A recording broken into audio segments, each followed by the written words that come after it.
Yeah, I know. I'm completely not ready, so let's do this thing.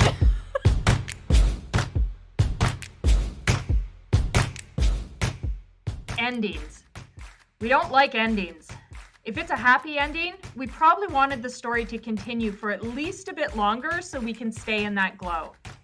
If it's a cliffhanger, we want to know what happened next. We hate not knowing. But what about who got the... If it's a sad ending, we feel cheated, wronged, like it's personal. No one asked what I wanted.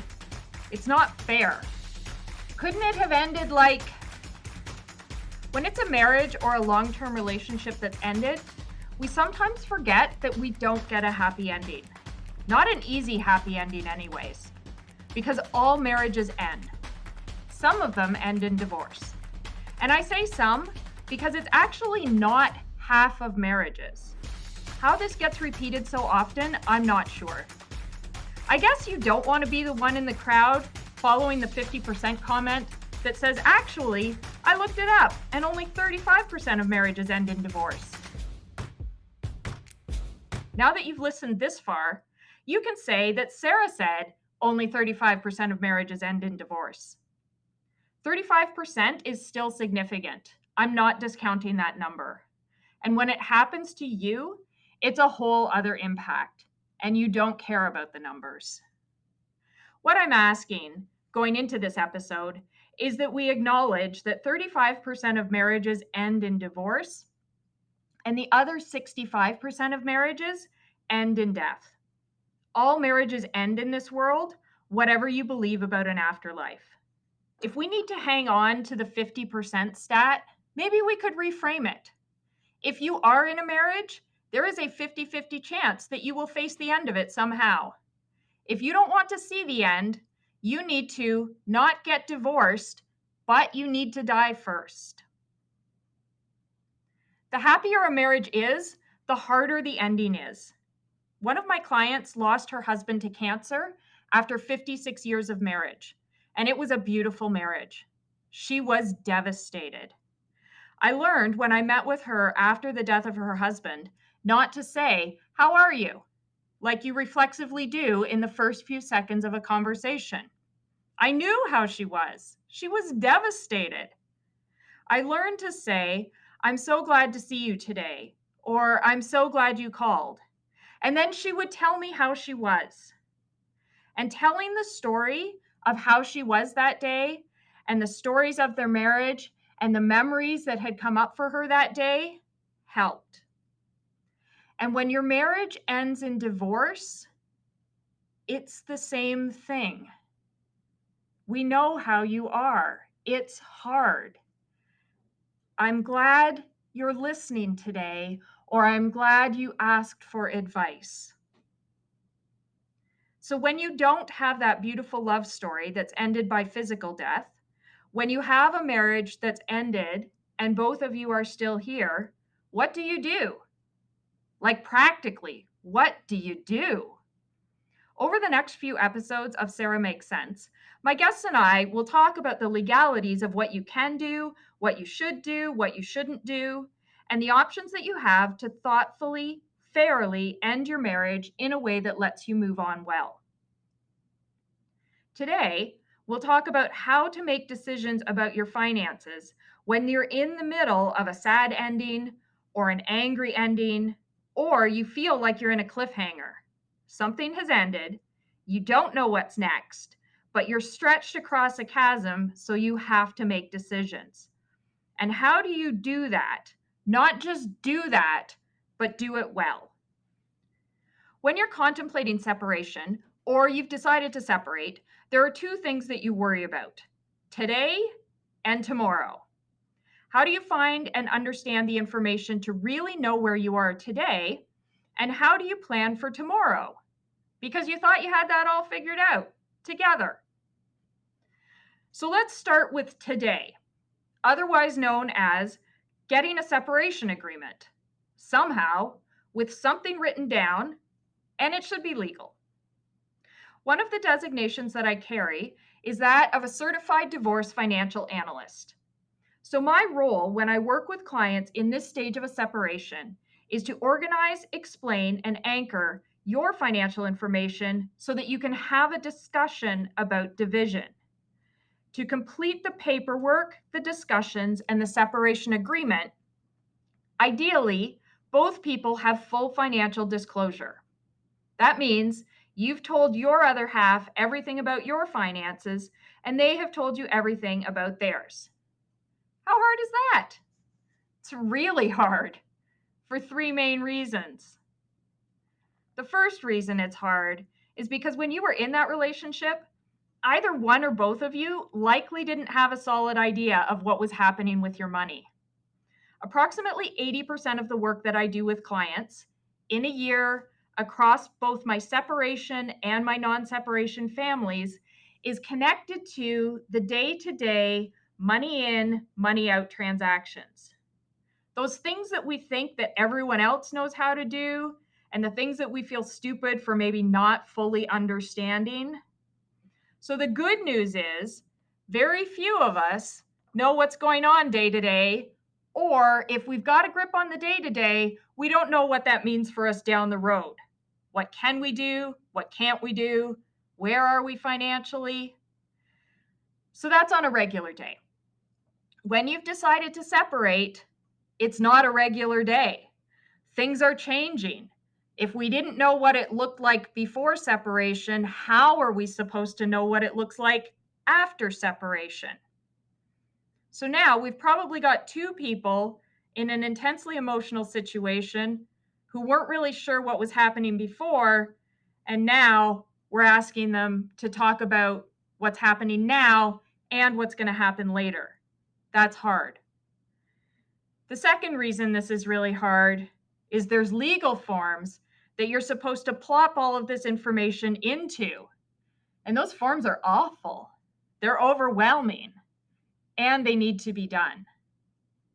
And the third reason that it's hard, and it's come up a little bit in the first reason it was hard, this is emotional. There's distrust, there's hurt feelings, sometimes there's betrayal, sometimes there's just that shock of an ending. But I thought this was forever, and it's not. And now I don't know how to readjust. So this is hard, and I'm going to talk about my role as a certified divorce financial analyst and how I can help clarify and make the process a little bit easier.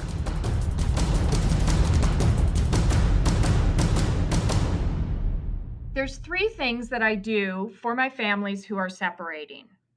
I'm going to organize, I'm going to explain, and I'm going to help you anchor.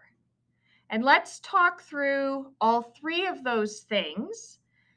But first, I'm going to talk a little bit about how do I work with clients? So when do I start? And basically in my practice, I work with my families at whatever stage they're at. So some of my families, both partners come to me before they've met with a lawyer. So it's usually in those cases fairly amiable. They've got some sense of what they want to happen, but they don't know if it's possible. And for them, the goal is to understand the financials better before they meet with lawyers, because as those couples often say to me, if what we want isn't possible at all, I don't want to spend time talking about it with lawyers. I'd just like to know now. I'd like to have some sense of what we're going into so we can have a better conversation about the legal piece. So some of my families, I start with them very early, and I start with both people.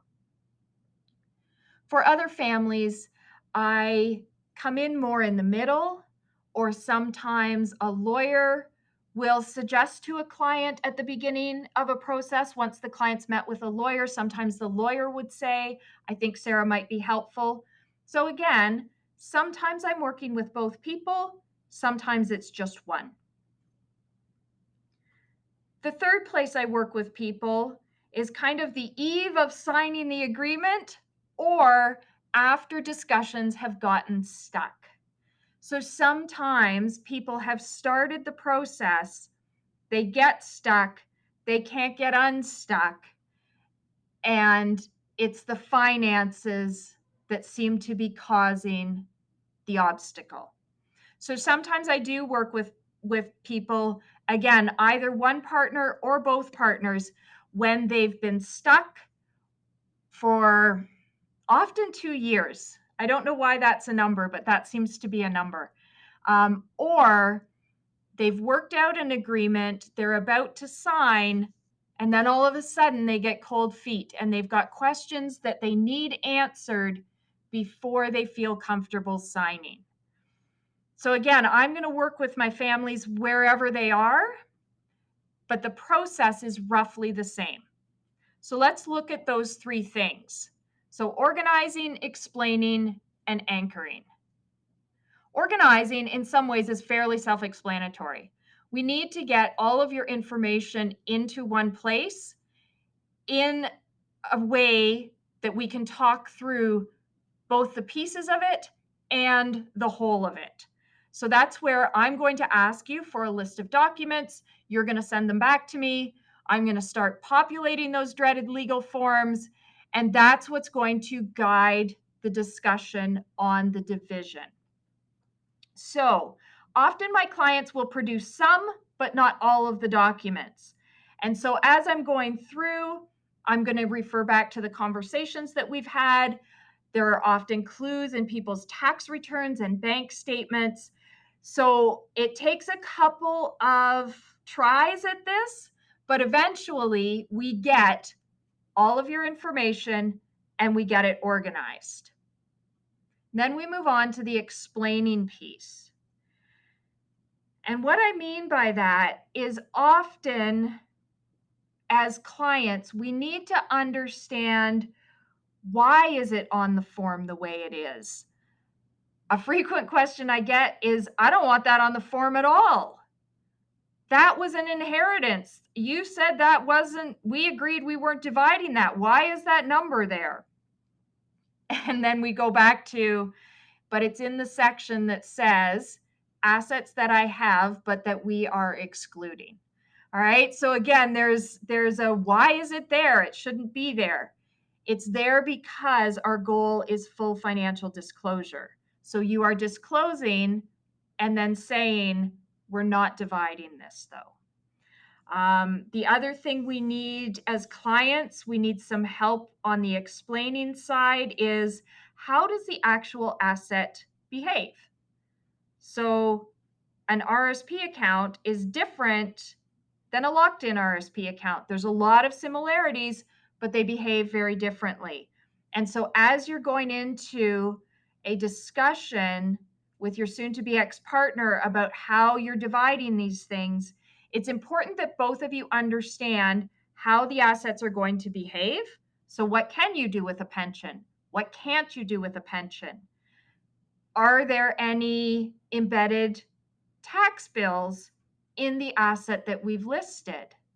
Again, to use an RSP account, technically you haven't paid any income tax on that account, on that money. You're not going to pay income tax until you take it out, often in retirement. So the beauty of those accounts is you pay tax later, but when we're trying to have a discussion about an equal and fair division of assets, it's important that everybody remembers that no tax has been paid on that money yet. So if somebody gets a $100,000 RSP account, they can't spend the full $100,000. There's no way for that to happen. So once we've organized and explained, then you are in a much better position to actually start having conversations to get to a reasonable separation agreement that meets both of your needs. But what often gets in the way is our anchors. And let me explain what I mean by that. And I'm going to start with my goal for my clients is that clients anchor on the whole situation so that they understand the situation well enough and they've anchored on the whole thing. Often when it's our situation and when it's personal and when it's emotional, we anchor to one or two pieces at a time. And that's where negotiations can really get stuck or really get hurtful. And let me give you a few examples so that, again, it makes sense.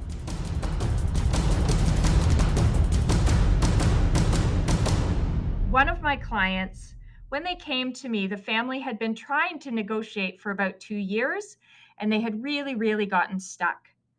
And one of the things that the wife would say to me over and over at the beginning of our relationship, she would say, he thinks he's going to keep his whole pension.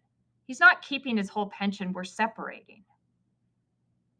And I would say, I thought you said to me it's very important for you to keep the farm. If you would like part of his pension, we're going to have to talk about how you give him part of the farm. Because in her mind, the farm was so emotionally important to her, and her first priority was to be able to keep that property, that in her mind, she took that off the table for division. But everything else that was in his name was on the table for division. So she took the one thing off and then was going to divide everything else. And that's normal. That's how a lot of us work, if we're honest, with a lot of things. But it took several times for me to remind her, if it's important to you to get part of his pension, then we need to change our planning and talk about how you are going to compensate him for part of the farm. And so in asking the question that way a number of times, she was able to let go of that, and they were actually able to continue the conversations. The second place we often anchor is when we're partway through. And actually, when I'm working in an advisory team with the client's lawyers, often it's the part where the advisors think we're almost done. So we've been able to organize the information. We've been able to explain the information. The clients have had really good discussions about how they're going to divide the assets. And then all of a sudden, somebody gets stuck. And somebody makes a phone call, sometimes to me, sometimes to one of the lawyers, to say, I don't think this is going to work. It's not fair. She got to keep all of whatever, whether it's the cottage or she got to keep all of her pension. It's not fair. And sometimes we have to look at that.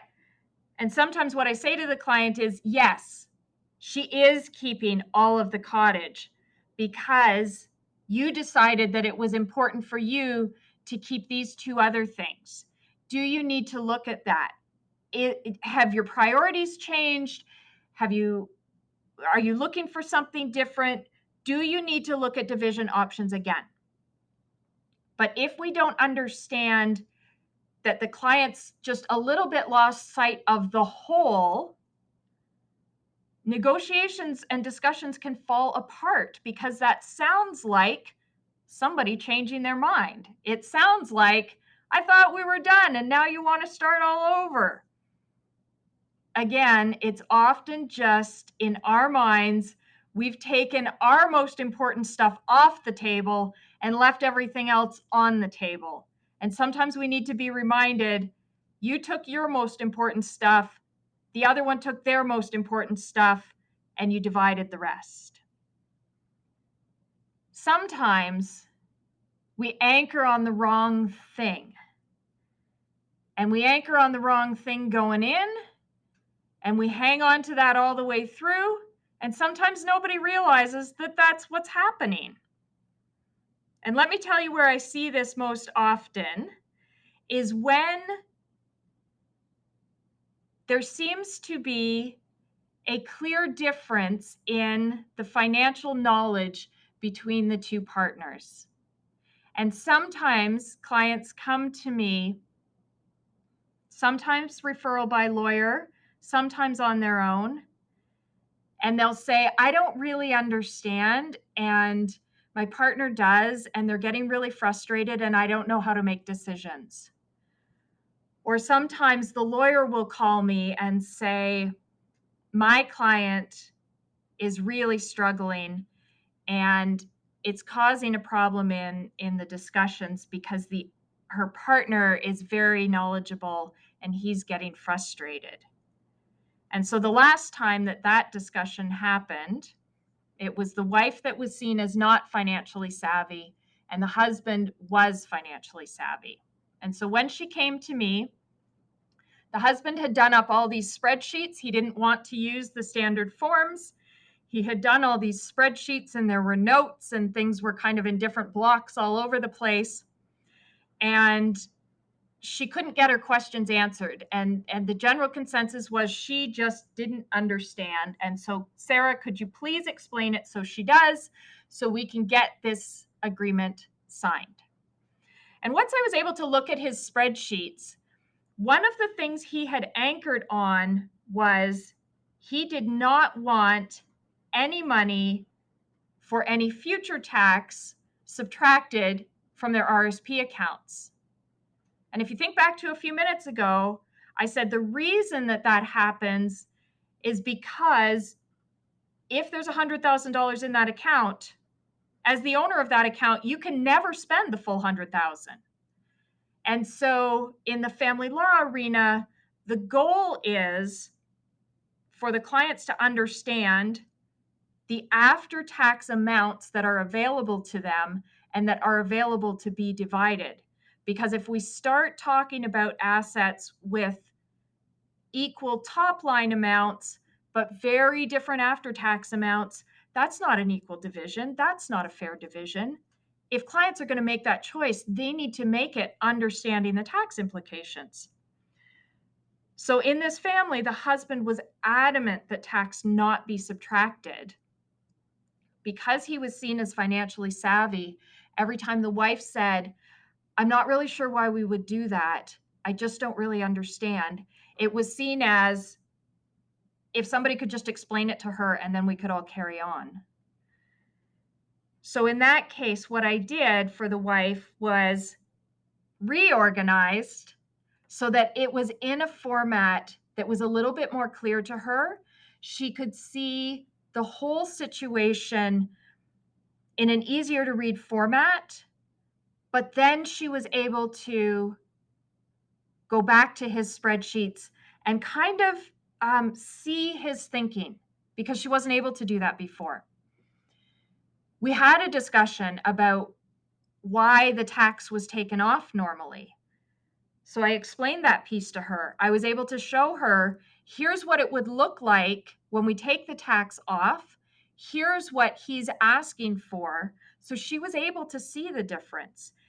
And then she can make decisions.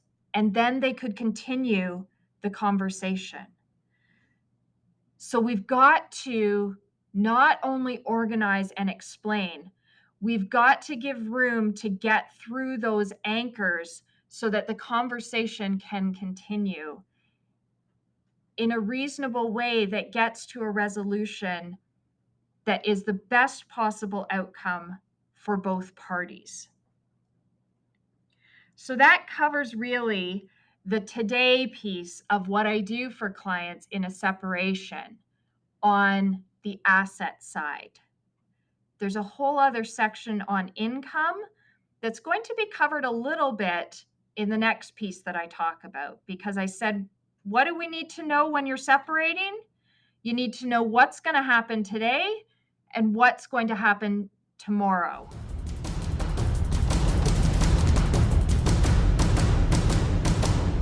So the today piece is largely related to those legal forms and how do you divide the assets and debts. The tomorrow piece, when clients get stuck here, it's because we're afraid of tomorrow. Remember, we probably weren't clear on what was happening pre-separation. So now if we're just dividing everything in half, how can that possibly be enough? And this is going to happen to both people. whether you are the one paying support, if that's what's happening in your relationship, or the one receiving support. Your question is, how do I afford this? And what you mean by this is, how do I afford the rest of my life on my own? Because the payor is thinking, I don't really understand, which means I just have to pay less. And the receiver is thinking, I don't really understand, I need to get more. Those statements aren't helpful. Nobody can get to an agreement when that's the only thing we know how to say. So in that part of the conversation, when clients are asking about tomorrow, the most frequent conversations I have are start with, what can I afford? Usually around housing. That is a big one. It's often our biggest month-to-month expense. And real estate, certainly in the last 12 months, has defied gravity. In the last 15 years, the price increase in real estate has been far, far above the historical average. And we are so emotionally attached to where we live that when we talk about what can I afford, clients' first question is around housing. Where am I going to live? So we need to find a way to break that down. And that can feel hard in the middle of a separation when you're thinking, I don't know what the asset division looks like fully. I don't know what support payments look like fully. Maybe I'm restarting a career or I'm changing a career. So how do we even start this conversation? And there's a number of ways that I can have that conversation with clients. One of the easier ways, instead of going to traditional budgeting and the legal court-approved forms include on a fairly early page a very traditional budget that makes most of my clients who've seen that form want to cry, we can skip that whole process. And there is another way that we can start breaking out your fixed costs and your variable costs, and you can start to understand where are your financial boundaries. So what's affordable, what's not. When you're looking for housing, look in this price range. If you want to keep the house, we can look at here's how much of your income it's going to take up.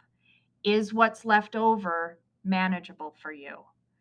And if it is, for how long is it manageable for you? One of the families I worked with last year, she really wanted to keep the house. Their child was fairly young. He also wanted her to be able to keep the house, and he wanted to be financially stable. So their biggest question was, is this possible, and what would that look like? And once I had worked through all of the numbers with both of them, my summary letter and my last conversation with her really revolved around, yes, you can keep the house. The bank will agree to move the mortgage fully to you. You will take on additional debt to pay out his part of the house. But I want you to know in about 3 to 5 years, the house is going to become unaffordable.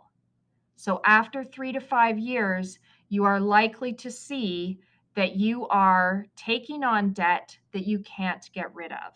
And here's why that's going to happen.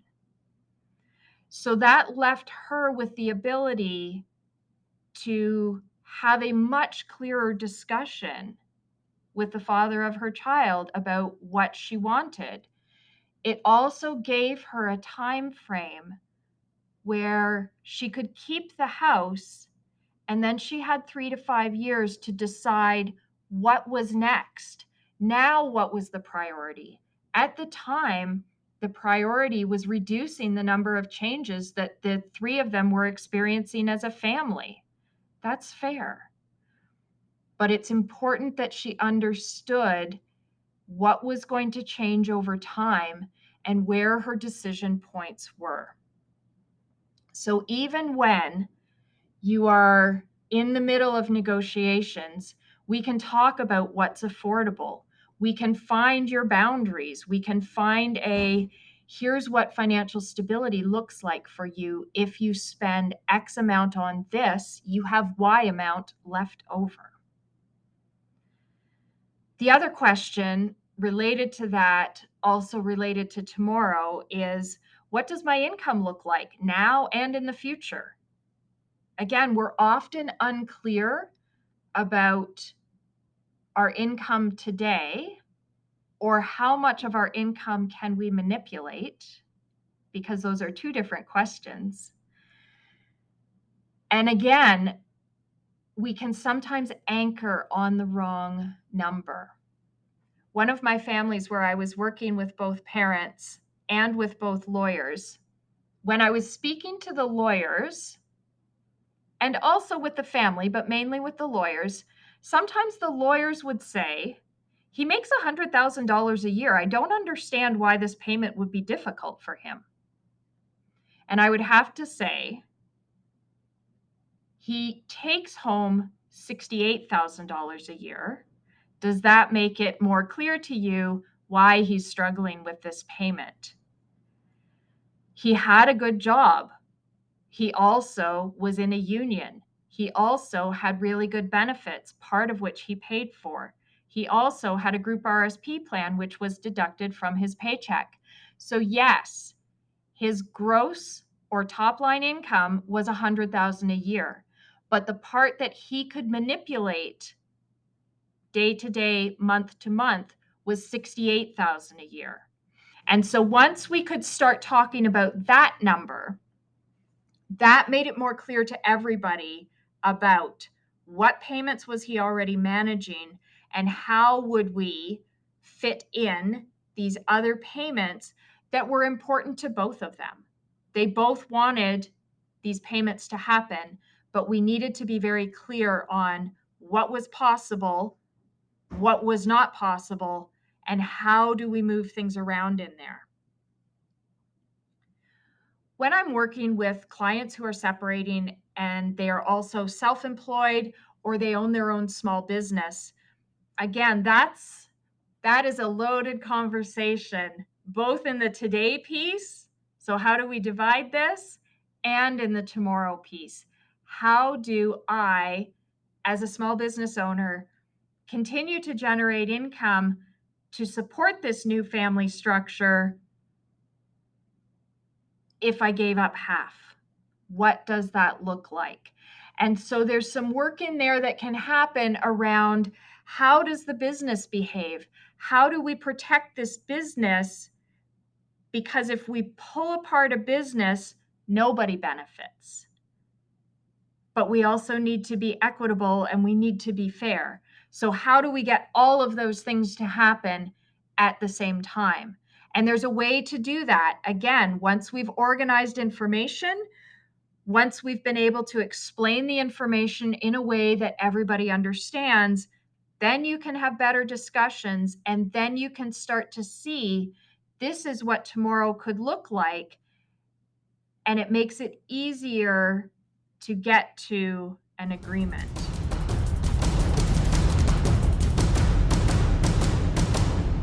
Pensions are another big deal, very confusing thing. For some families, they may be among the biggest assets that the family has, depending on what type of pension, depending on the age of the couple. As I said, this can be in the top 3 assets.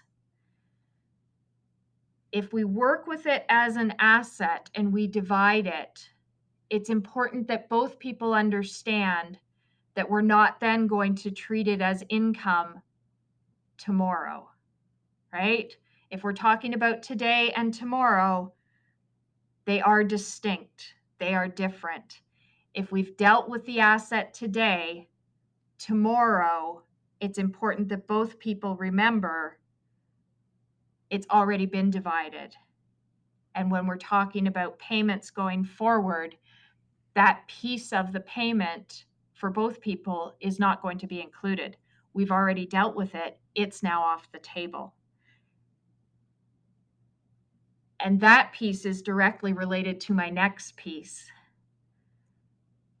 The age group that has the highest divorce rate is also the age group that is either about to retire or has recently retired. And that's been shifting over time, but I think most of us are still fairly surprised by that. I think there was a time where if your marriage had lasted a certain number of years, you were probably just going to stay together. And that's not the case today. And there's a number of reasons for that. But when you are separating, when you are closer to retirement, it's a different scenario. It's a different today discussion. It's also a very different tomorrow discussion. And it's important that you are working with an advisor that can have both of those conversations. Because after separation, there's the rest of your life. And it's important that you've been able to organize, understand, and anchor to that whole situation so that you really can, moving forward, do the things that you still want to do and remain financially stable. The other frequent conversations that I have when we're talking about the tomorrow piece of the separation conversation are around life insurance and estate planning and the documents that you need.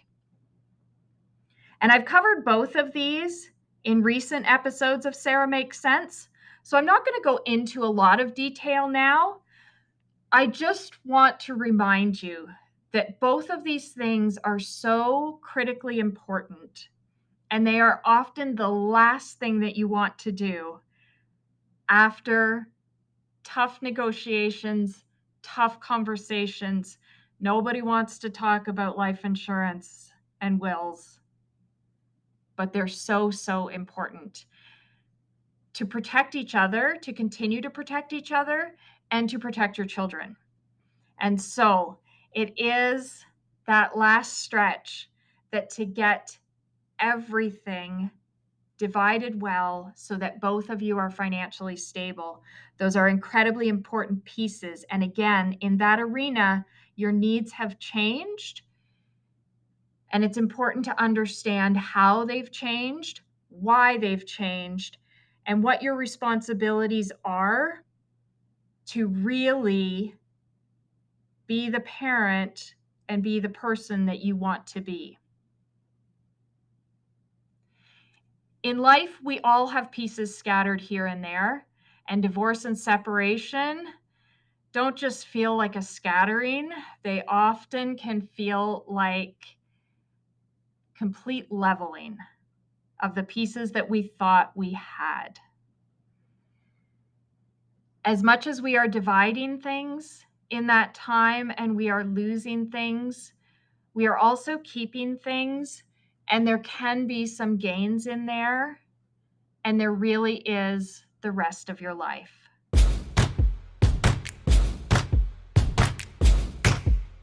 So from time to time, we need someone who can cut through the noise.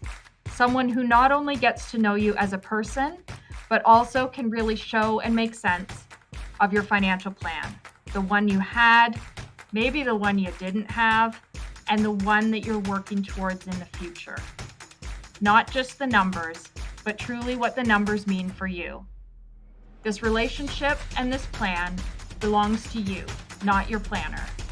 I'm Sarah McCullough. Thank you for listening to SARA Makes Sense. The information in this podcast is intended for general information and illustrative purposes. For advice relevant to your specific situation, meet with a qualified financial planner, lawyer, or accountant before making any changes to your situation. SARA's designations and licensing include Certified Financial Planner, Registered Financial Planner, Certified Divorce Financial Analyst, and holding an insurance license.